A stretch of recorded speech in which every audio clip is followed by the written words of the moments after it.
Hilig ko na talaga ang mag-perform noong bata pa lang ako. Kapag nakaapak na sa entablado yung pa ako, iba yung pakiramdam. Feeling ko may nagagawa akong sariling mundo. Nagkakaroon ako ng espasyo, which is yung gusto talaga ng puso ko. Kaya nung napatayo ko si Roche Entertainment Studio, talagang napakasaya ko. Parang may nahil sa pagkatao ko. Tara po, samahan niyo kaming umindak dito sa Kwentong Kabarangay.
Eto na ngayong umaga mga kasama natin si Hero De Vera. Hero!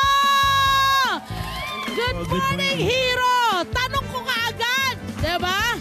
Paano mo nabuo ito? Kasi ang alam ko, ay nag-call center ka muna. Kung ano muna mga racket, naging director. Ano ba? Pakiwento nga sa kanila. Ano mga naging racket mo? Ayun po, after graduation po, nung bata pa po ako, from high school to... Mukha ka pa rin naman bata. Ay, thank you. Come on.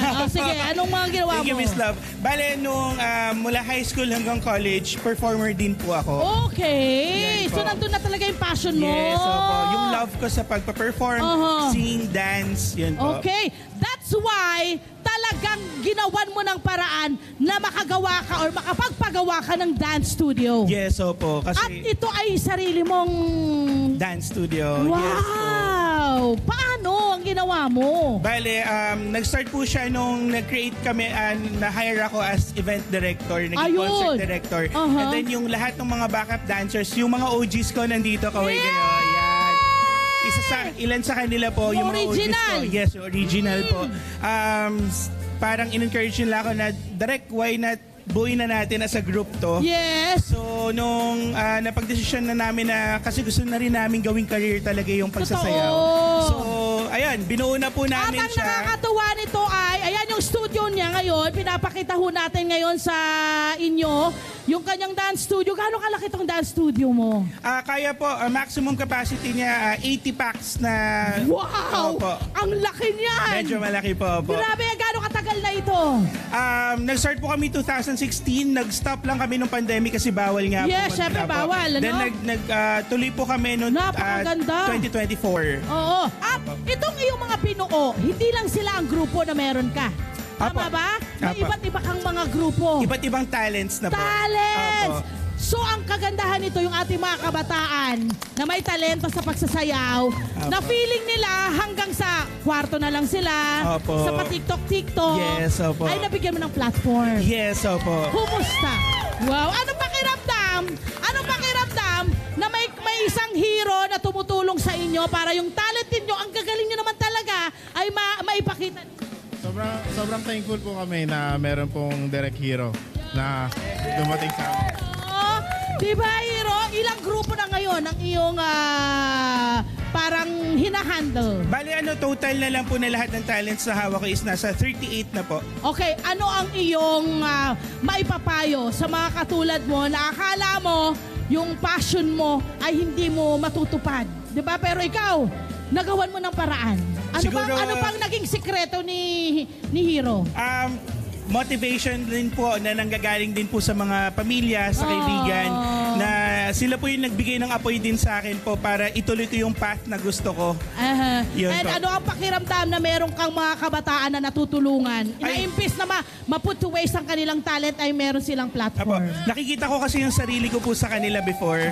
So, ngayon, hindi man ako yung nakikita na sa entablado, pero sobrang fulfilling nung happiness na nabibigay nila kapag nakikita Sila ko. ang nagpo-fulfill lang yung pangarap. Yes, opo. Good job, Thank you, Hero. ma'am. Well done. At Thank you syempre, po. maraming salamat.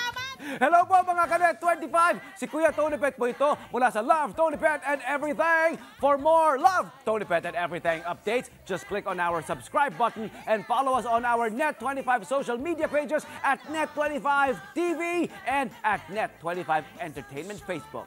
Magkita-kita po tayo!